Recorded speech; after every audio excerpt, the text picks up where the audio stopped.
몇 년 전에 어떤 분이 제 블로그에 이런 댓글을 남겨주신 적이 있었습니다. XXX 목사님이나 최근에 배교로 거론되어지는 목사님들은 자기 의지 내려놓고 헌신해온 분들입니다. 성령에 귀 기울이며 이 시대의 하나님의 시대적 흐름을 전하고 가르쳐 왔는데 그런 분들이 몇십 년간 순종의 마음 뒤로 하고 하루아침에 배도로 갈 수 있나요? 이미 여러 영상들을 통해 사람의 미혹에 대해 전한 바 있습니다. 그런데 이런 사람의 미혹이 전하는 사람의 의도에 따른 미혹도 큰 문제이지만 스스로가 자발적으로 사람의 미혹 아래 들어가는 것이 얼마나 큰 문제인지를 다시 한번 느끼게 됩니다. 이 댓글을 보면 단순한 질문인 것처럼 보이나 이분이 평소에 어떤 분별의 기준으로 신앙생활을 해왔는지를 알 수 있습니다. 우리가 사람을 분별할 때 대개 그 사람에게서 나오는 현상적 열매들로 파악을 하는 경우가 많은데 이런 것들로는 사실 본질적인 부분을 다 알 수 없습니다. 중심이 하나님 앞에 온전하다면 나오는 현상적 열매는 반드시 선합니다. 그러나 중심이 하나님 앞에 온전하지 않아도 얼마든지 현상적으로 선해 보이는 비슷한 열매가 나오는 것처럼 보일 수 있습니다. 그래서 이 미묘한 차이를 구분하지 못하면 사람의 미혹에 그대로 걸려들게 됩니다.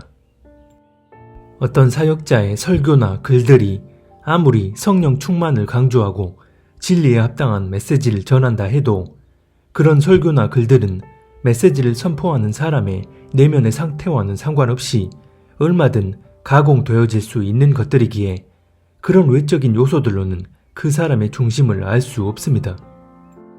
그나마 우리의 영적 수준 안에서 그 사역자의 중심이 어떠한지를 가늠해 볼 수 있는 척도라고 한다면 개인적 차원의 영역뿐만 아니라 교회적, 시대적 차원의 영역까지, 즉 모든 차원의 영적인 영역 안에서 바른 진리에 기반한 메시지 선포가 이루어지고 있는가의 여부입니다. 만약 개인적 차원의 영역에선 하나님의 사랑과 공의에 대해 균형 잡힌 진리적 메시지를 선포하지만 교회적 차원의 영역이나 시대적 차원의 영역에 대해선 진리에 어긋나는 메시지를 전한다면 다시 말해 WCC, WEA, 카톨릭 연합을 분명한 배도 행위로 규정짓지 않고 애매한 관점으로 말을 하거나 북한 우상 정권과의 연합을 정당화하고 또 동성애를 옹호, 지지하는 등의 반진리적 메시지를 선포한다면 그 사람의 중심에 대해 우리는 엄중한 잣대로 분별할 수 있어야 합니다. 물론 진리적 메시지를 바르게 선포하더라도 단순히 말만 하는 것에 그치는 게 아니라 실제 그 행동 자체가 진리에 합당한 태도로 이어지느냐까지 우리는 분별할 수 있어야 합니다. 다시 말해 WCC나 WEA는 반성경적인 집단이고 그런 집단과 연합해서는 안 된다고 설교는 하는데 정작 그런 배도한 교단을 탈퇴하여 거룩히 구별되려는 실제 행동은 하지 않는다면 이는 결국 하나님 앞에 바른 진리적 태도로 나아가는 사람이 될 수 없습니다. 또 강대상 위에서 설교할 때는 지금은 마지막 때이고 세계정부 수장인 적그리스도가 등장하면 짐승의 표를 시행하게 되는데 절대 그 표를 받아선 안 된다고 강하게 말을 하지만 정작 현실 속에선 코에서 나오는 전염병을 핑계로 주입하려는 악한 주사에 어떤 치명적인 위험성이 있고 이것이 훗날 환란 속에서 어떻게 짐승의 표로 이어지게 될지에 대해선 전혀 분별하지 못한 채 코에서 나오는 전염병을 예방하기 위해선 반드시 악한 주사를 맞아야 한다며 적극적으로 교인들에게 그 악한 주사를 맞으라 권고하며 미혹의 길로 인도하는 일을 한다면 적그리스도가 어떻고 짐승의 표가 어떻고 성경 지식에 의해 말만 번지르르 할 뿐 하나님 앞에 바른 진리적 태도로 나아가는 사람이 될 수 없습니다. 그런데 오늘날 많은 그리스도인들이 시대적으로 드러나는 악한 방향성을 전혀 분별하지 못하고 자신이 믿고 따르는 사역자의 말만 절대적으로 신뢰하며 멸망길로 나아갑니다. 인도자는 스스로가 보지 못하는 맹인인 줄도 모르고 잘못된 것들을 아무렇지 않게 전하면서 다 함께 구덩이에 빠지는 길로 인도하고 따르는 자들은 인도자가 맹인이란 사실을 알지 못한 채 그 인도자를 무조건적으로 따라가며 스스로 맹인이 되길 자처합니다. 오늘날 사람의 미혹에 의해 발생하는 가장 비극적인 일이 아닐까 싶습니다. 진짜 하나님과 동행함으로써 그 마음에 합한 사람이라면 모든 차원의 영역에서 일어나는 문제들 가운데 결코 악을 선하다, 선을 악하다 할 수 없고 하나님이 미워하시는 것을 미워하고 사랑하시는 것을 사랑하게 되어 있습니다. 그래서 반드시 모든 차원의 영역에서 하나님 마음에 합한 진리적 태도가 나올 수밖에 없습니다. 물론 중심이 하나님 앞에 온전함에도 단순히 지식적으로 잘못 알아서 얼마 동안 오류의 시간을 가질 수 있습니다. 하지만 그런 사람에겐 반드시 하나님께서 바른 길로 교정해 주시고 인도해 주십니다. 그리고 그런 잘못된 지식으로 인해 본인만 잘못 알고 있었다면 본인만 하나님 앞에 나아가 회개하면 되지만 교인들에게 잘못된 메시지를 전함으로 미혹을 여는 통로 역할을 잠시라도 했다면 그 미혹된 방향을 바로잡고 다시 교인들을 올바른 방향으로 전환시킬 것입니다. 하지만 안타깝게도 이런 사례는 아직까지 본 적이 없습니다. 대부분의 경우 단순 지식적 차원의 오류가 아니라 중심의 변질로 영혼이 미혹돼 버린 케이스이기 때문에 다른 사람에게 아무렇지 않게 선포한 그 메시지로 인해 맺혀지게 될 악한 열매에 대해 일말의 책임감도 양심의 가책도 느끼지 못합니다. 본인 스스로가 그게 미혹된 방향인지를 전혀 인지하지 못하고 있기 때문입니다. 가장 무서운 게 바로 이런 케이스인데 안타깝게도 오늘날 이런 목회자나 사역자들이 너무나 많습니다. 이런 경우 아무리 개인적 차원의 영역에선 영적인 식견이 뛰어나 보인다 해도 그 사람의 중심은 결국 하나님 앞에 바르지 못한 것입니다. 그렇기 때문에 어떤 목사님들이 몇십 년간 성령의 음성에 귀 기울이며 순종하다가 하루아침에 갑자기 배도를 하는 게 아니라 우리가 알 수 없는 중심이 이미 오래전에 변질된 상태였으나 현실로 드러나지 않고 있다가 나중에 그 중심의 변질이 다른 차원의 영역을 통해서 현상적 열매로 드러난 것입니다. 물론 이것은 우리 수준에서 사람의 중심을 분별할 수 있는 현상적 척도인 것이지 그 사람의 진짜 중심은 오직 하나님만이 아십니다. 이게 무슨 말이냐 하면 어떤 사역자의 경우는 모든 차원의 영역에 대해 아주 온전하게 분별하고 있는 것 같지만 그 내면의 실상은 자신을 높이고 자신을 드러내려는 그런 마음을 품고 있는 경우도 얼마든 있을 수 있기 때문입니다. 어쨌든 분명한 것은 하나님 마음에 진정으로 합한 사람이라면 개인적 차원의 영역뿐만 아니라 다른 모든 차원의 영역에서도 결코 미혹된 흐름을 따라갈 수가 없다는 게 진리적 기준에서의 영적 원리입니다. 그런데 많은 경우 개인적 차원의 메시지 선포는 진리에 합당한 것처럼 보이는데 다른 차원의 영적인 영역들, 예를 들어 WCC나 WEA, 가톨릭 연합 등 교단들이 종교 통합 명목으로 배도하는 일들이나 시대적으로 현실에서 일어나는 일들이 얼마나 악한 방향으로 마지막을 향해 가고 있는지 등 이런 부분들에 대해선 일절 언급하지 않거나 아예 잘못된 메시지를 전하는 분들이 많습니다. 이런 경우는 대부분 중심의 변질로 미혹돼 버린 경우이거나 지식적으로 잘못 알고 있어서 아니면 아예 관심 자체가 없어서 언급하지 않는 경우입니다. 만약 후자에 해당하는 경우라면 이 시대를 향한 하나님의 마음과 뜻이 어떠한지를 온전히 헤아림으로써 온갖 미혹들이 만연한 이 마지막 시대를 살아내야 할 그리스도인들에게 그에 맞는 메시지가 선포될 수 있기를 기도하는 수밖에 없습니다. 어쨌든 다른 차원의 영역에 대해선 미혹된 메시지를 전하는 사역자가 개인적 차원의 영역에선 진리에 합당한 메시지를 선포했을 때 그래서 내가 개인적 삶의 영역에 있어서 그 메시지로 인해 영적인 유익을 받고 은혜를 받았다면 개인적 차원의 영역에 국한시켜서 분별할 줄 알아야지. 그렇지 않고 개인적으로 내가 은혜 받은 체험이 있으니 그 사역자를 앞뒤 생각할 거 없이 무조건 하나님의 사람으로 결론 내려버리면 그런 사람들이 미혹의 덫에 걸리기 가장 쉬운 케이스입니다. 실제로 오직 예수만이 구원의 길이다. 한 번 구원은 영원한 구원이 아니다. 우리 삶에 반드시 행함이 따라야 한다. 성령의 인도함을 받는 삶을 살아야 한다. 번영신학, 기복신앙을 경계해야 한다. 회개하지 않으면 심판을 받는다 등등 개인적 차원의 영역에선 진리에 합당한 메시지를 잘 전하는 것 같지만 다른 차원의 영역에서는 WCC나 WEA와 연합하는 일에 대해 단점도 있지만 장점도 있다는 소리를 하고 카톨릭과 일치하지 않는 부분이 있지만 그래도 연대해야 할 땐 연대해야 한다는 등 말 같지 않은 소리를 하며 사람들을 미혹하는 이들이 교계 안에 넘쳐나고 있는 현실입니다. 내가 개인적 차원에서 은혜 받은 건 받은 거고 그 은혜와 상관없이 그 사역자가 모든 차원의 영역에 있어서 배도의 흐름에 미혹되지 않고 바른 길로 교인들을 인도하고 있는지를 진리 안에서 분별할 수 있어야 합니다.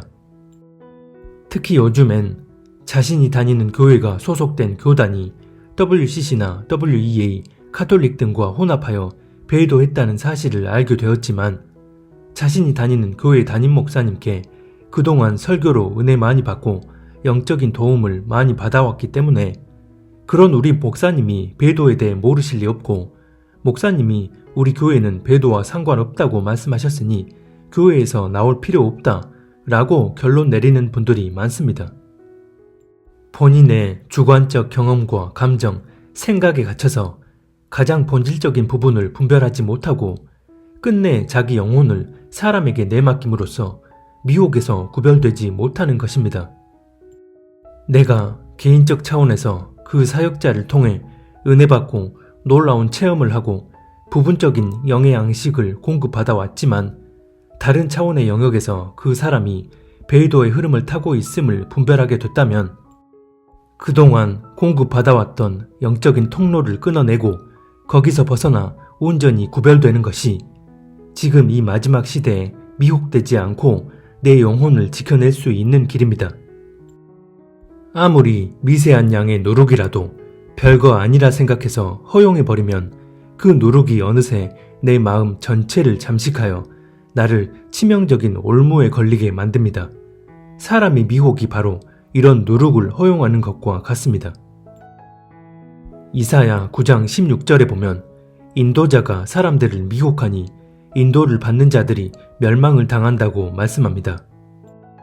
인도를 받는 자가 하나님을 경외함으로 스스로를 겸비하게 돌아보고 하나님의 은혜를 구한다면 인도자가 그 어떤 미혹을 뿌리더라도 미혹되지 않도록 하나님은 반드시 은혜를 베풀어 주십니다.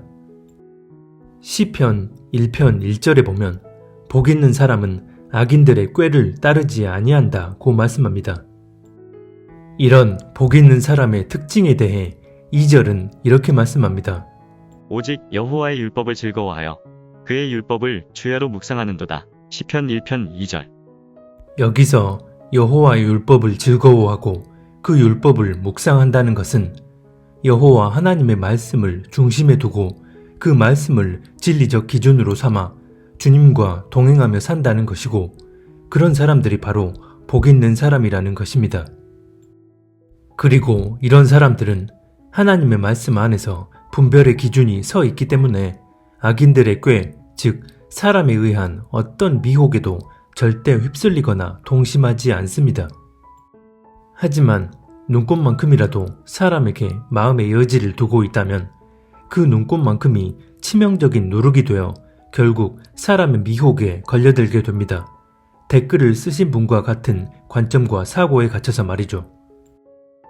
그래서 내 영혼을 올무에 걸리게 만드는 사람과의 관계의 고리를 스스로 결단하여 끊어내지 못하면 유기적으로 연결된 채 각 차원의 영역 안에 또아리 튼 미혹의 누룩들이 어떻게든 나를 올무에 걸리도록 만들고 한번 그렇게 올무에 걸리면 그대로 코가 꿰인 채 그 미혹의 흐름으로 나아가게 됩니다. 오늘날 너무나 많은 그리스도인들이 자신의 개인적인 삶과 직접적으로 연관되지 않는 부분들, 즉 하나님이 역사하시는 다른 차원의 영역들에 대한 영적인 이해도가 너무나 부족해서 단지 내가 개인적 차원에서 은혜 받고 뭔가 느낌이 좋고 이런 체험적인 것들만 있으면 제대로 된 영 분별을 할 생각조차 하지 않습니다. 그래서 개인적 차원에 국한된 메시지가 주는 영적 매력에만 취해서 분별력을 상실해버린 채 자기도 모르게 사람의 미혹을 쫓아가는 비극적인 일이 일어나지 않기를 바랄 뿐입니다. 그런데 문제는 함부로 판단 정죄할까봐 무서워서 아예 분별을 포기해버리는 경우입니다. 로마서 2장 1절에서 말씀하는 잘못된 판단과 정죄는 자신의 어떠함은 전혀 생각하지 않고 스스로 높은 마음으로 상대를 하찮게 여기는 그런 마인드를 말씀하는 것입니다. 하지만 그게 아니라면, 즉 진리적 기준에 의해 옳은 것을 분별하기 위한 목적의 판단이라면 내 영혼을 지켜내기 위해 반드시 사람에 대한 분별이 필요합니다. 그래서 마지막 때에 일어날 첫 번째 징조가 사람의 미혹이라고 예수님이 말씀하신 것입니다. 그런데 많은 경우 이런 사람의 미혹을 생각할 때 진리가 아닌 거짓으로 사람들을 미혹하는 것만을 생각합니다. 물론 성경이 본질적으로 말씀하고 있는 사람의 미혹은 거짓을 전하며 사람들을 미혹하는 게 맞지만 그렇지 않고 따라가는 사람의 전적인 책임에 의해 미혹이 발생하는 경우도 있습니다. 즉 메신저가 진리에 기반한 메시지를 전한다 해도 받아들이는 사람이 그로 인해 하나님께 모든 초점을 맞추고 하나님만 신뢰하며 하나님께 나아가는 게 아니라 메신저에게 초점을 맞추고 그 메신저를 절대적으로 신뢰하며 따라간다면 그런 사람은 결국 사람의 미혹에 걸리게 되는 것입니다. 포커스를 하나님이 아닌 사람에게 맞추고 그 사람의 말을 절대적으로 신뢰하며 따라간다는 것은 그 사람의 말이 곧 100% 하나님 말씀으로 인식해버리는 것입니다. 아무리 메신저가 본질적 차원에서 진리를 전한다 해도 사람의 말이 100% 하나님 말씀이 될 수 없기에 받아들이는 사람이 포커스 자체를 하나님이 아닌 사람에게 둬버리면 미혹의 덫을 자기 스스로에게 놓는 것과 같습니다. 그래서 평소 하나님과의 직접적인 관계가 형성된 상태에서 겸비함으로 스스로를 돌아보지 못한다면 아예 대놓고 거짓을 전하는 사람의 미혹에 걸리거나 아니면 본인도 인식 못한 채 이런 식의 사람의 미혹에 자발적으로 기어들어가게 됩니다. 혼란에 혼란이 거듭되는 지금 온전히 하나님께만 붙어있지 않으면 자기도 모르게 떨어져 나가는 것입니다. 지금은 대부분의 교회들이 분별력을 상실해버린 상태이기 때문에 교회 밖과 전혀 다르지 않는 미혹들이 교회 안에서도 그대로 풀어지고 있는 때입니다. 그래서 마지막 때를 사는 그리스도인들에게 주님은 인자가 올 때 믿음을 보겠느냐 말씀하셨고 사람의 미혹을 받지 않도록 주의하라고 하신 것입니다. 무엇보다 마지막 때에 교회들이 배도하는 일이 일어난다고 성경은 말씀합니다. 이 모든 예언의 말씀들은 마지막 중에 마지막 때를 사는 지금 우리에게 주셨다는 사실을 절대 잊지 말아야 합니다. 우리 한 사람 한 사람을 인도하시는 분은 그 누구도 아닌 하나님 한 분이면 됩니다. 이에 대해 요한일서 2장은 이렇게 말씀합니다. 너희를 미혹하는 자들에 관하여 내가 이것을 너희에게 썼노라. 너희는 주께 받은 바 기름 부음이 너희 안에 거하나니 아무도 너희를 가르칠 필요가 없고 오직 그의 기름 부음이 모든 것을 너희에게 가르치며 또 참되고 거짓이 없으니 너희를 가르치신 그대로 주 안에 거하라. 요한일서 2장 26절로 27절. 저도 그렇지만 하나님께서는 여전히 사람을 통해서도 당신의 일을 계속 행하고 계십니다. 하지만 사람을 통하지 않고서도 하나님은 얼마든 당신께서 직접 진리의 방향으로 우리 각자를 인도하실 수 있습니다. 그래서 본인이 사람에게 조금이라도 마음의 여지를 두지 않을 자신이 없다면 다른 통로를 통하지 않고 그냥 하나님 말씀만 가까이 하시고 주님과 직접적으로 교제하면서 그렇게 주님과 온전히 동행할 수 있기를 바랍니다. 부디 주님 오심이 임박한 이 마지막 때에 내 영혼을 지켜내기 위해 더욱 주님의 은혜를 간구하며 그 은혜로 인해 사람의 미혹에서 온전히 구별될 수 있기를 바랍니다.